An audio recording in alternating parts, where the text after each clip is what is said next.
¿Qué tal, hermanos? Muy buenos días. Es un gusto por estar con ustedes una vez más compartiendo la palabra de nuestro Dios por estos medios.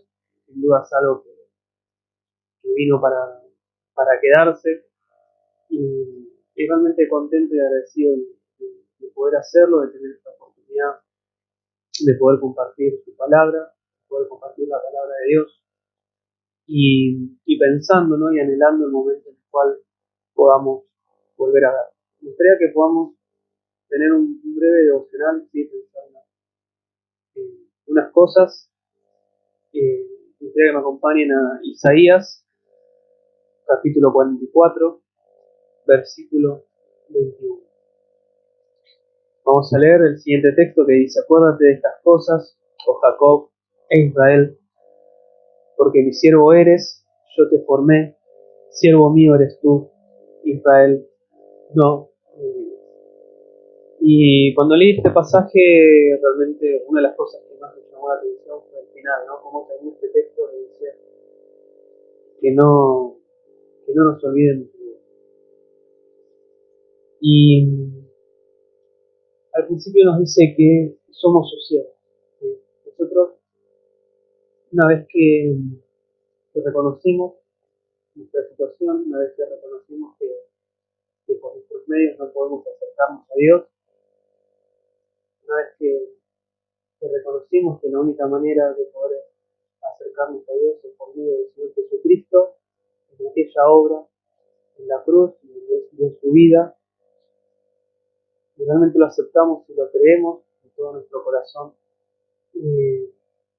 somos siervos suyos. Si pasamos a ser sus siervos, pasamos a ser esclavos suyos. Antes éramos esclavos del pecado, ahora somos esclavos de Cristo. Como escuchamos en estos días, en los martes, esclavos para servir a los demás.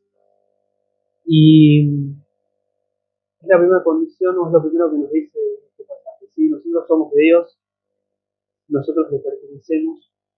Y la siguiente verdad dice que Él nos formó, ¿sí? Él nos hizo. Dice su palabra que nos hizo desde el vientre de nuestra madre, ya Él sabía nuestro nombre, ¿sí? Él ya sabía cómo nos íbamos a llamar desde antes de la fundación del mundo.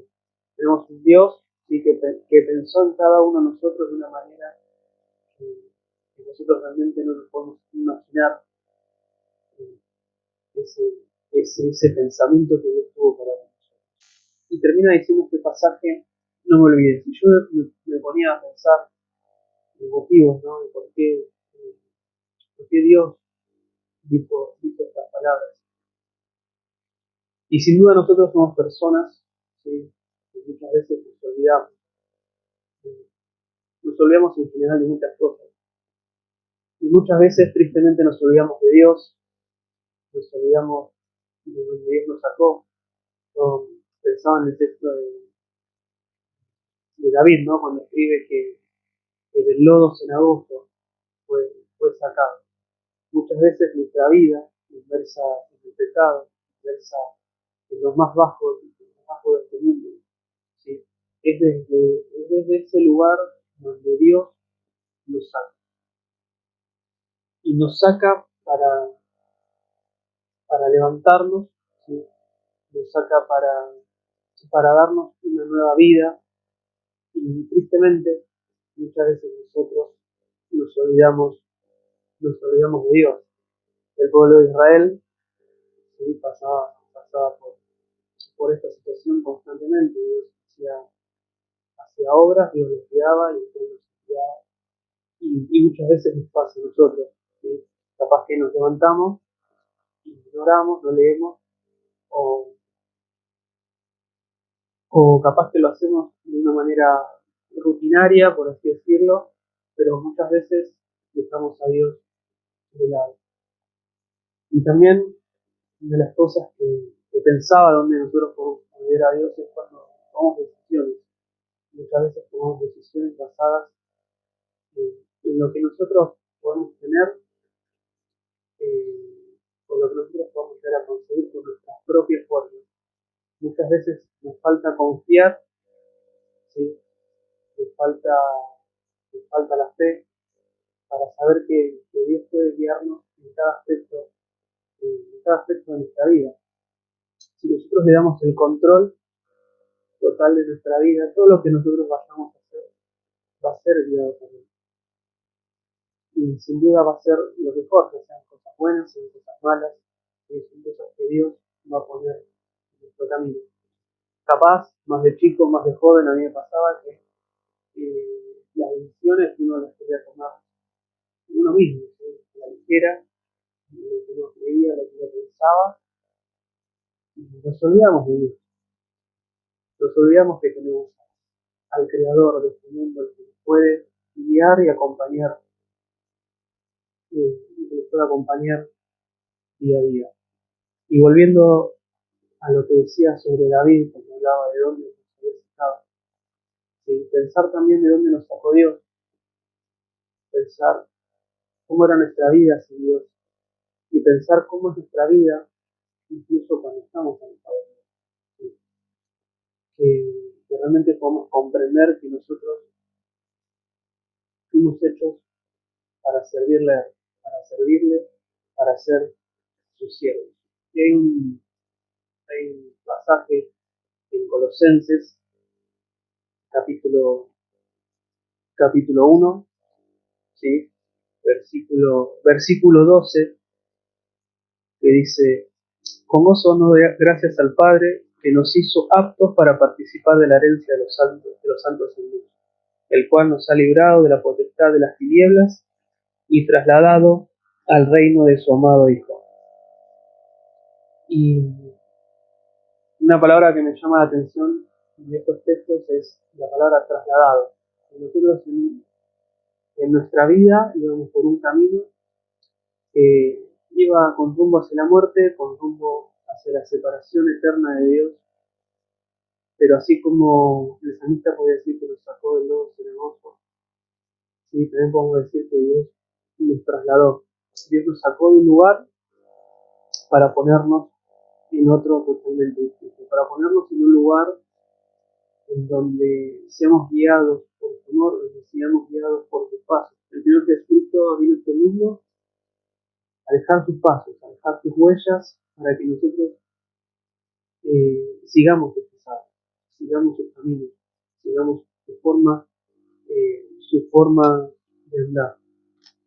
Y que realmente en esta mañana podamos pensar en que Dios tiene el control de todas las cosas que nos suceden en nuestra vida, desde las más pequeñas, desde el momento en el que nos levantamos, ¿sí? Hasta las decisiones más grandes, que muchas veces nos apoyamos, ¿sí? En nuestras propias fuerzas, en lo que poseemos, y muchas veces creemos que podemos hacer las cosas porque tenemos, no sé, porque tenemos dinero, porque tenemos otro tipo de cosas, y no confiamos, ¿sí? En que Dios es realmente quien hace y puede hacer todas las cosas. Nosotros también nos le damos ese lugar que Dios se merece en cada una de nuestras vidas. Y que pensemos realmente en esto, no olvidar a Dios, no olvidar lo que Él hizo por cada uno de nosotros. Espero que se encuentren bien, espero que este breve devocional pueda ser de bendición para cada uno de nosotros. Y les mando un saludo muy grande y los tengo presentes en los míos.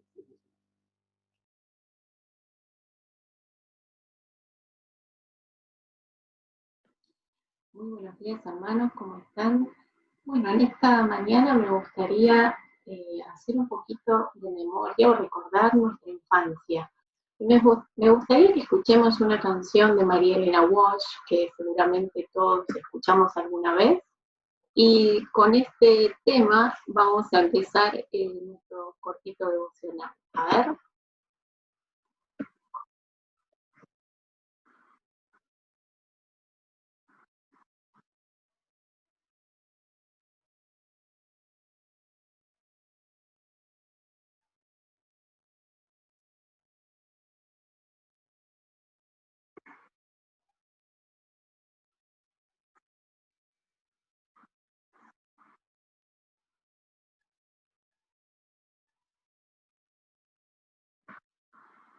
Bien, El reino del revés. ¿Quién no escuchó esta canción en su infancia, verdad?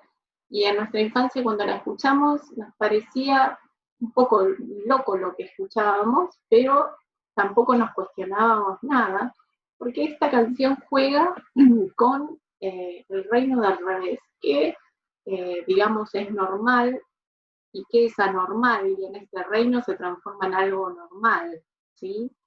Bueno, hoy vamos a hablar un poquitito sobre el reino del revés, pero no es este reino, no vamos a hablar específicamente de este reino de María Elena Walsh, sino que me gustaría que poder reflexionar hoy sobre eh, dos reinos de los cuales la Biblia habla, dos reinos que se contraponen en muchos aspectos, en todos diría, salvo en uno, y es que estos dos reinos son espirituales, ¿sí?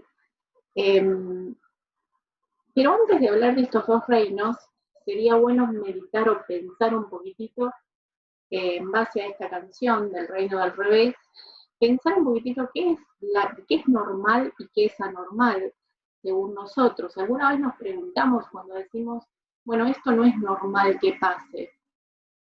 Eh, la normalidad es un concepto muy amplio y muy difícil de definir en muchos aspectos, pero bueno, si lo pensamos desde un criterio que usa la psicología, que se llama el criterio de estadística matemática, podemos decir que la normalidad son conductas repetidas, ¿sí? Que se las considera normales. Cuando una conducta es repetida eh, de manera rutinaria, digamos, se la considera como algo normal, mientras que las que se producen de manera más, eh, eh, digamos, espaciada o no tan frecuente, se las puede considerar como algo anormal.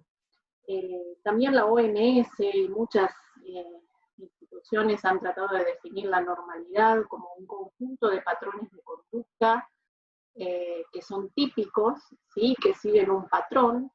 Podemos decir que todo lo que sigue un patrón, digamos, se lo considera como algo normal, o la sociedad lo considera como algo normal, ¿sí? Y anormal es lo que se diferencia, o aquel patrón o conducta que no se ve de manera tan cotidiana, digamos, o de manera tan constante, ¿sí?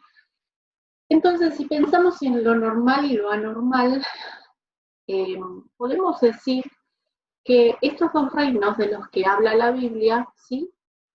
Uno se llama el reino del mundo y el otro el reino de los cielos. Son dos reinos que la Biblia siempre está mencionando eh, y podemos decir que la única similitud que tienen es que son dos reinos espirituales, ¿sí? No son reinos, digamos, que podamos tocar, ni que podamos ver en este momento con nuestros ojos terrenales.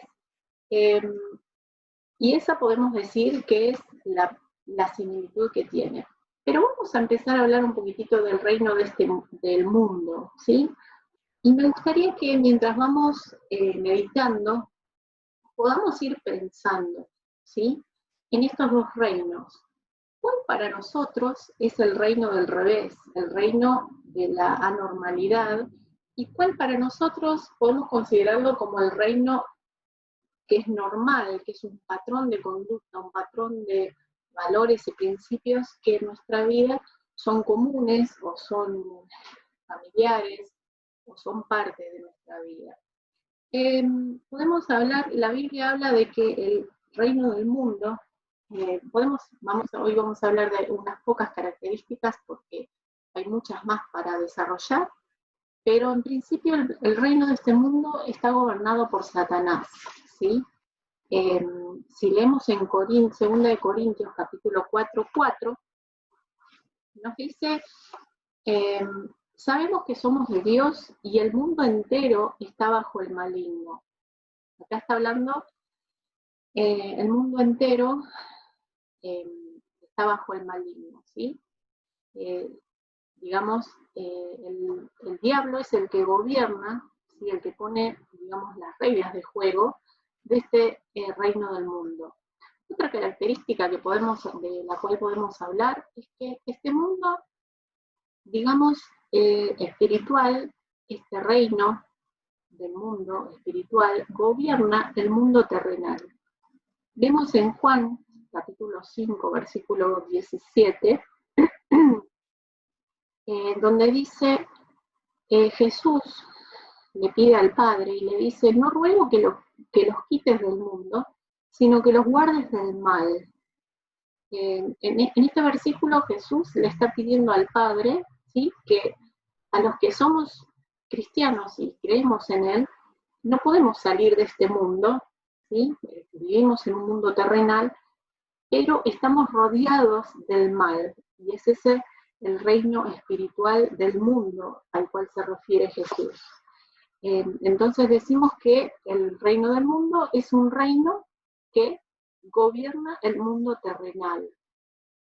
Otra característica de la cual podemos hablar, podemos decir que sus principios son satisfacer los deseos, los instintos y la apariencia. Estos son, digamos, los principales fundamentos de este reino del mundo, del cual la Biblia habla. Y podemos ver en 1 de Juan, capítulo 2, versículo 16, que dice, porque todo lo que hay en el mundo, los deseos de la carne, los deseos de los ojos y la vanagloria de la vida, no provienen del Padre, sino del mundo. Acá, la palabra de Dios nos muestra con total claridad que esos deseos de la carne, de los ojos, la vanagloria, no vienen de Dios, sino del mundo, de este reino del mundo, de estos principios gobernados por el diablo, ¿verdad? Podemos decir que estos deseos no son necesidades vitales y esenciales del ser humano, sino que provienen de su naturaleza pecadora, de un deseo de satisfacer de manera egoísta, ¿sí?, de manera satisfacer sus deseos más instintivos que tiene el ser humano, que derivan de su naturaleza pecadora, ¿verdad? También podemos decir que este mundo, este reino, es transitorio, y esto lo podemos encontrar en 1 de Juan, capítulo 2, versículo 17, donde dice, el mundo pasa y sus deseos, pero el que hace la voluntad de Dios permanece para siempre. Acá nos está hablando de que el mundo pasa, puede ser el mundo terrenal, pero también está el mundo espiritual. Ese mundo va a pasar, y todo lo que trae con él, esos deseos,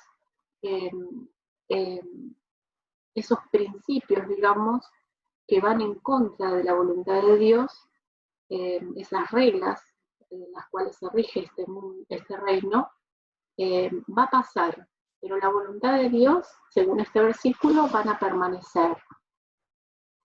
Bueno, y por último, otra característica, podemos decir que el reino del mundo se opone al amor de Dios.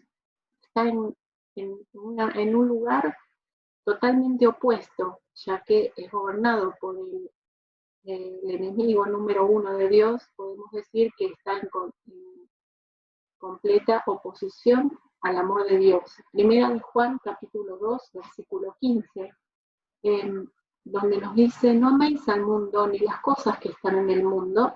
Si alguno ama al mundo, el amor del Padre no está en él. Acá nos muestra este versículo cómo no está hablando de amar a las personas terrenales que, digamos, que conviven con nosotros. En este versículo se está refiriendo a ese sistema espiritual de valores que rigen el mundo, ¿sí? No está hablando de las personas, que no amemos a las personas, sino que está hablando que no amemos las conductas, que no amemos esas reglas, esos principios espirituales que gobiernan, que rigen este reino del mundo espiritual. Entonces, en contraposición a este reino del mundo, la Biblia también nos habla, y Jesús especialmente en Mateo, nos trata de explicar este otro reino, el reino de los cielos, ¿sí? Y muchas veces usa parábolas y lo ejemplifica con ejemplos muy cotidianos de esa época, para que las personas puedan interpretar y darse cuenta de qué tipo de reino él vino a traer a este mundo. Y este es el reino de los cielos, ¿sí? El que ahora vamos a ver qué características opuestas tiene. En primer lugar, Jesús dejó muy en claro que este reino de los cielos es traído hacia nosotros a través de él, de su persona. Y esto lo podemos ver en Mateo capítulo 4, versículo 17, donde dice: desde entonces comenzó Jesús a predicar y a decir: arrepentíos, porque el reino de los cielos se ha acercado. Podemos ver que Jesús, cuando empezó a hablarle a las personas, él empezó directamente a decirse: arrepiéntanse de sus pecados, de estos principios que han guiado sus vidas, que los han llevado por sus deseos, el pecado, porque otro reino se ha acercado a ustedes, y es el reino de los cielos. O sea que, en primer lugar, ese reino Jesús lo acerca a nosotros a través de su venida y de su muerte en la cruz. También la Biblia nos habla de que el reino de los cielos es de los sencillos y de los que creen, de aquellos sencillos de corazón y que tienen una fe sincera. Y esto lo podemos ver y lo ejemplifica de una manera que a mí siempre me toca muy de cerca, que es Mateo capítulo 19, versículo 13 y 14, donde dice: entonces le fueron presentados unos niños para que pusiese las manos sobre ellos y orase. Y los discípulos le reprendieron. Pero Jesús dijo: dejad a los niños venir a mí, y no se lo impidan, porque de los tales es el reino de los cielos. Jesús dijo: de los niños es el reino de los cielos, tomen su ejemplo. En otro versículo dice: si no se convierten, si no se transforman, no se hacen como niños, no heredarán el reino de los cielos. Si pensamos en los niños, son seres inocentes, que creen, que confían en la palabra de los adultos, que siguen, que no, no tienen, no cuestionan, ellos creen y confían. Y esa es la fe que Dios espera de nosotros, una fe ciega, una fe que no busca entender absolutamente todo, sino que confía en la palabra de su Padre, ¿sí? Y un corazón sencillo, que no es rebuscado, es un corazón que tiene una necesidad y que busca en el Padre que pueda satisfacer sus necesidades. Y esa es la comparación más hermosa que creo que Jesús hace del reino de los cielos. También podemos decir, en otra comparación que Jesús hace del reino de los cielos, él deja muy en claro en esta comparación que el reino de los cielos se basa, o su fundamento es la equidad, la objetividad, la imparcialidad. Y son conceptos que a veces, ¿no?, en este mundo que nos rodea y que a veces nos va velando, digamos, nuestra visión cristiana, se va perdiendo, ¿no? La equidad, la objetividad y la imparcialidad. Y este ejemplo lo dio en Mateo 26, capítulo 1 del 16. Son bastantes versículos, pero los voy a leer rápido porque es muy lindo poder ver esta comparación. Y dice: porque el reino de los cielos es semejante a un hombre, padre de familia, que salió por la mañana a contratar obreros para su viña. Y habiendo convenido con los obreros en un denario al día, los envió a su viña.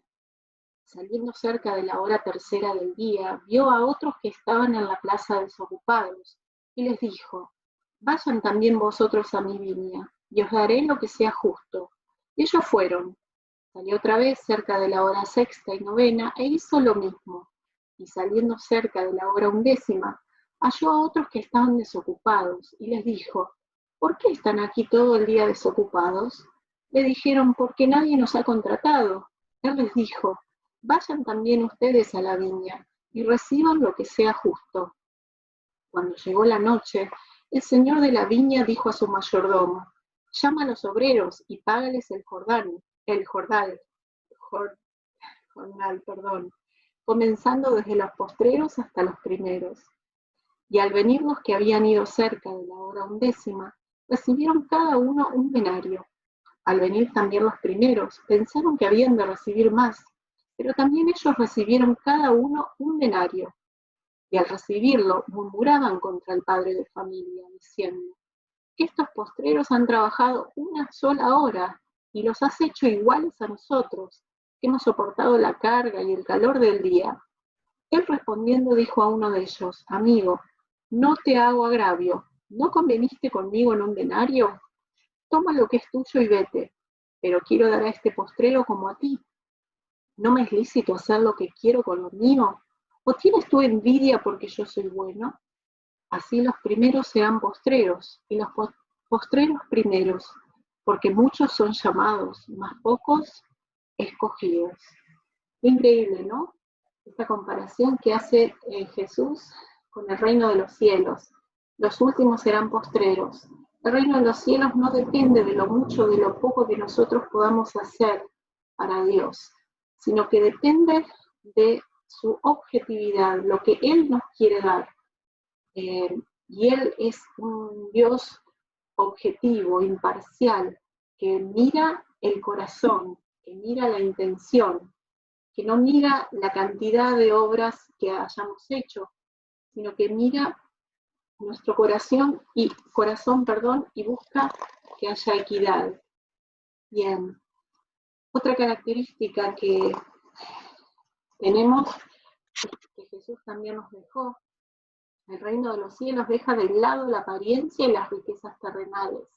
En Mateo 19, capítulo 21 al 23, Jesús, hablándole a un joven rico que había cumplido con todos los mandamientos de la ley, y él se lo podía considerar como un joven que conocía la ley del pueblo judío y que la había seguido de principio a fin.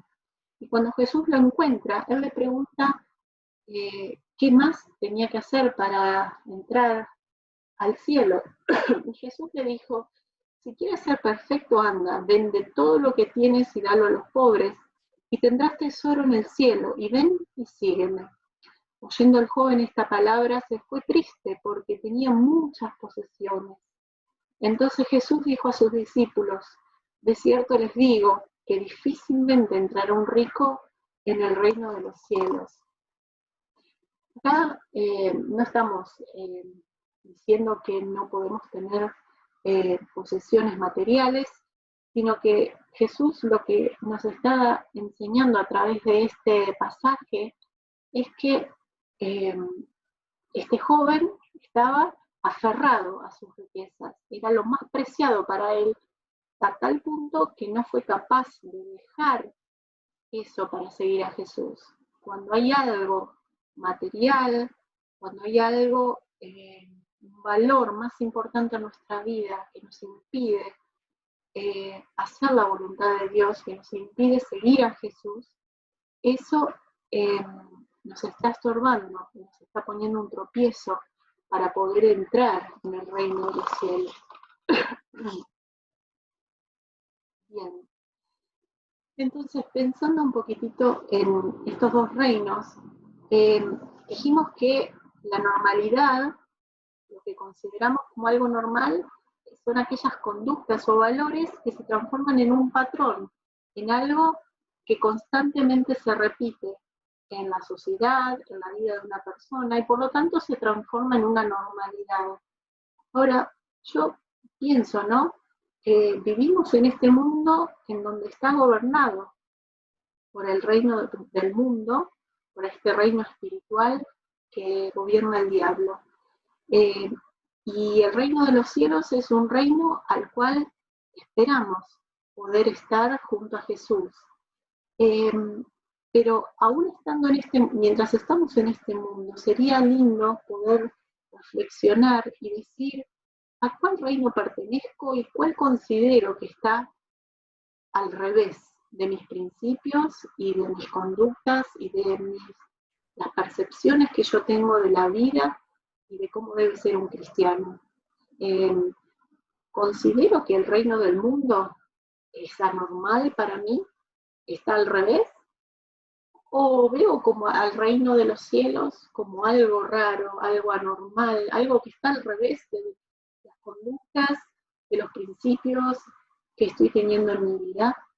Y creo que de esa manera, esa es la mejor manera de poder quizás darme cuenta qué es lo normal en mi vida. A veces es bueno identificar qué es anormal en mi vida y eso me lleva a darme cuenta de eh, qué es lo que considero como algo normal. Entonces, viendo un poquitito estos dos reinos, eh, mi idea es poder eh, llevarnos a reflexionar en qué es lo normal y anormal para nosotros. ¿Cuál es el reino que está bien y normal y que es un patrón y un fundamento firme en mi vida? ¿Y cuál está al revés? Y lo veo como algo extraño, como algo que no es parte de mi vida. Y para terminar me gustaría que podamos reflexionar en lo que dice Colosenses capítulo 3, versículo 1 y 2, en donde la palabra de Dios nos dice: si pues han resucitado con Cristo, busquen las cosas de arriba, donde está Cristo sentado a la diestra de Dios, pongan la mira en las cosas de arriba, no en las de la tierra. Vean al reino de los cielos como ese reino que es parte de su vida, y vean al reino de este mundo como ese reino del revés, ese reino que para nosotros o para nuestra vida como cristianos debería ser un reino que no forma parte de nuestras conductas, que no es normal y que es el reino del revés.